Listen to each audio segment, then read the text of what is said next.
Hey guys, welcome back to my YouTube channel. So today is a really fun video because it is a collaboration with many of us teachers here on YouTube, and I think it's coming at the perfect time.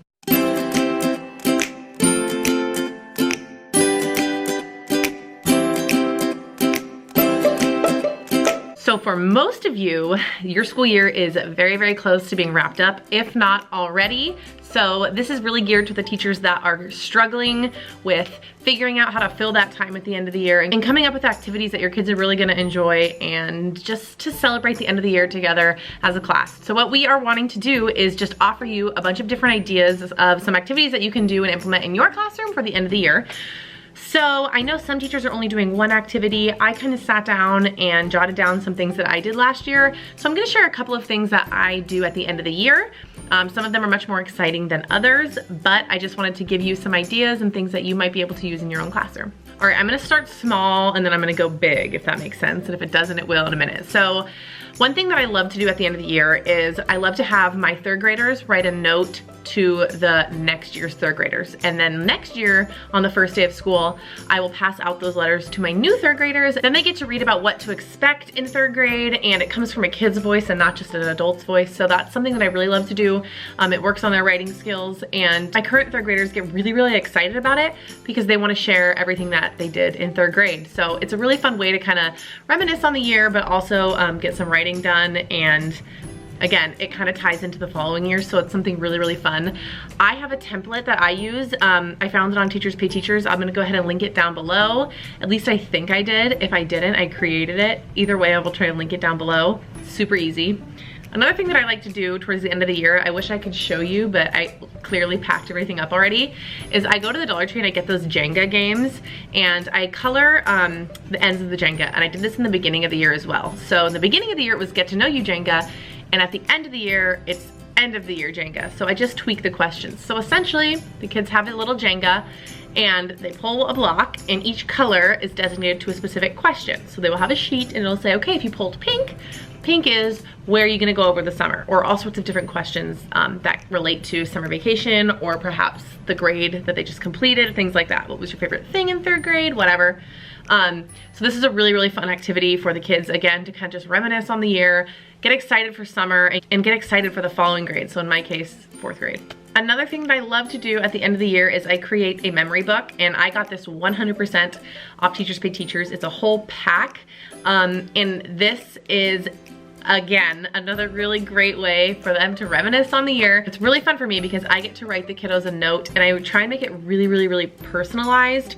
And last year when my kids read the notes that I gave to them, they were really excited. So I can't wait to do that again this year. Essentially, it's just a multi-page book, and each page has different information about the kids, things that they really liked while they were in third grade, a picture of our classroom, just a really, really solid memorabilia of the year and the time that we spent together.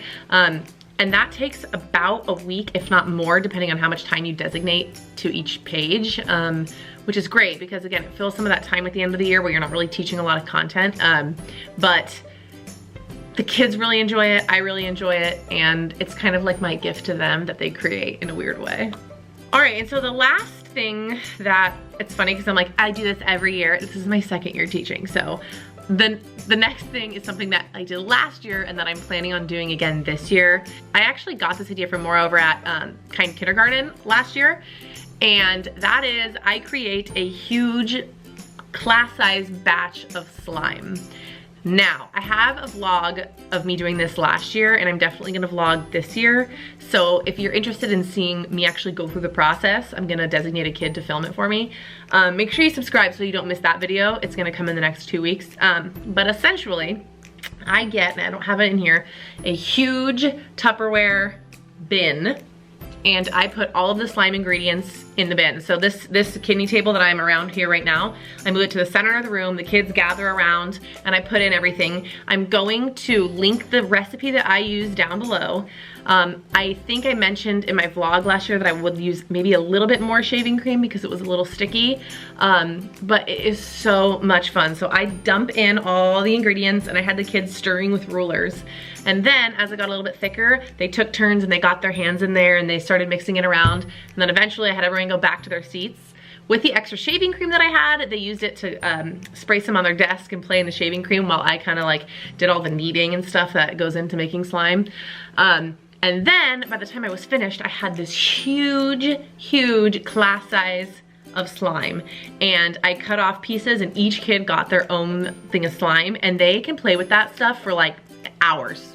So after we created it and made it, they literally sat at their desks and played with slime for an hour, and they had a blast. And then I just passed out baggies, they get to take it home, and I am looking forward to it so much this year. Last year I was going into it very blindly, not knowing how it was gonna turn out. Yes, it's a little bit messy, but the kids love it. It is so much fun. So that's kind of like my big end of the year activity that both of us really look forward to. Okay, so I'm just gonna wrap this up here. This video is just gonna be nice, short, sweet, to the point.